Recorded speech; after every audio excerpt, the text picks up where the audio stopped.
Youngster బహుశా 20-25 ఏళ్ళు ఉంటాయేమో తన పిల్లాడికి. ఆ 20 ఏళ్ళ పిల్లాడిని ఎందుకు నిర్దాక్షిణ్యంగా కొట్టారో కూడా తెలియదు. కేవలం ఎన్నికల్లో వైఎస్ఆర్ కాంగ్రెస్ పార్టీకి తరఫున తాను ఓటు వేశాడని, వైఎస్ఆర్ కాంగ్రెస్ పార్టీకి సంబంధించిన కుటుంబానికి చెందిన వ్యక్తిని అతి దారుణంగా కావాలని అదే పనిగా వెంపర్లకు అదే పనిగా ఒక వెహికల్లో వచ్చి దారిలో పోతా ఉన్న పిల్లోడిని బైక్ ఆపి నిర్దాక్షిణ్యంగా కొట్టి హాస్పిటల్ పాలు చేస్తూ ఉంటే ఏం సాధిస్తూ ఉన్నారు?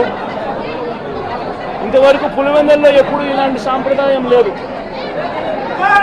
ఎన్నో ఎన్నికల్లో చేశారు, ఎప్పుడు పులివెందుల్లో ఇలాంటి సాంప్రదాయం లేదు. ఎన్నికలు అయిపోయిన తర్వాత ఓటు వేయని వారిని కొట్టే కార్యక్రమం ఎప్పుడు జరగల. రాష్ట్ర వ్యాప్తంగా కూడా ఒక భయాందోళన వాతావరణం క్రియేట్ చేయడం కోసం అని రాష్ట్ర వ్యాప్తంగా ఇదే చేయిస్తూ ఉన్నారు దగ్గరుండి. ఏం సాధిస్తారు దీనివల్ల?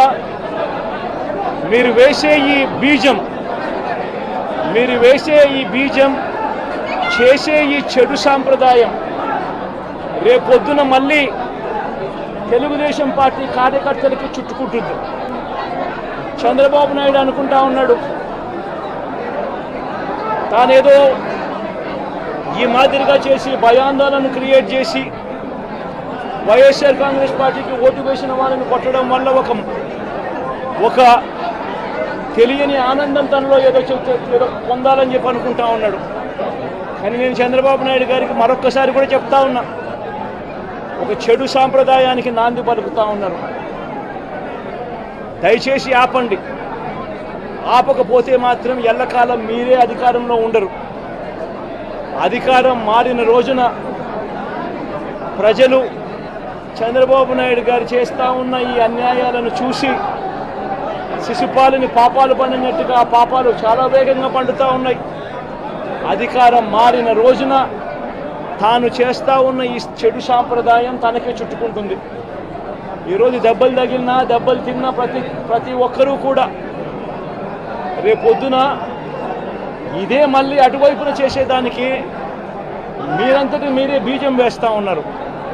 ఇది సరైన పద్ధతి కాదు. నాయకులుగా ఉన్న మనలాంటి వాళ్ళం ఇలాంటివి ప్రోత్సహించాల్సిన పని ఎప్పుడు రాకూడదు, జరగకూడదు. దయచేసి చంద్రబాబు నాయుడు గారికి ఇప్పటికైనా చెప్తా ఉన్నా, చంద్రబాబు నాయుడు గారిని హెచ్చరిస్తూ ఉన్నాను, మరొక్కసారి మళ్ళీ హెచ్చరిస్తూ ఉన్నాను, ఇది కరెక్ట్ సాంప్రదాయం కాదు, దయచేసి దీన్ని ఆపమని చెప్పి. నిజంగానే ఒకసారి మీరు కూడా వెళ్ళి ఒకసారి చూడండి. ఒకసారి ఏం పాపం చేశాడు నా పిల్లోని, ఎందుకు కొట్టారు, ఏం పాపం చేశాడని కొట్టాడు. ఒకసారి హాస్పిటల్లో కూడా ఒకసారి చూడండి. ఒకసారి 90 మంది పిల్లలు ఇక్కడ జాయిన్ అయ్యారు. మధ్యాహ్న భోజనం పథకం సరిగ్గా జరగడం లేదు. పిల్లలకు కనీసం బ్యాగుల సప్లై కూడా సరిగ్గా జరగడం లేదు. ఇచ్చేటోడు ఎవడు ఇవ్వడం లేదు సరిగ్గా ఏది వ్యవస్థ అనేది ఏది సరిగ్గా జరగడం లేదు. వ్యవస్థను గాడిలో పెట్టండి. మీరు ప్రజలు మిమ్మల్ని ఏదైతే ఓటు వేశారో ఒక కారణం చేత మీరు ప్రజలు 10% మంది ఓట్లు, మాకు రావాల్సిన 10% మంది ఓట్లు మీకు వైపు డ్రిఫ్ట్ అయ్యాయి అని అంటే కేవలం మీరు చేసిన మోసపూరిత వాగ్దానాల వల్ల డ్రిఫ్ట్ అయ్యాయి. ప్రజలు మీ దగ్గర నుంచి ఎక్స్పెక్ట్ చేస్తూ ఉన్నారు. రైతులు అల్లాడిపోతూ ఉన్నారు, రైతు భరోసా అందక. పిల్లలు అల్లాడిపోతూ ఉన్నారు, పిల్లలు బడులు స్టార్ట్ అయ్యాయి కానీ తల్లులకు అమ్మఒడి కార్యక్రమం ద్వారా వస్తూ ఉన్నది రావడం లేదు. తల్లులు ఎదురుగా ఆశగా ఎదురు చూస్తూ ఉన్నారు, వాళ్ళని చూసుకోండి. అక్క చెల్లెమ్మలకి ఇస్తామన్నారు నెల 1500 రూపాయలు, అది ఇచ్చే కార్యక్రమం చూసుకోండి.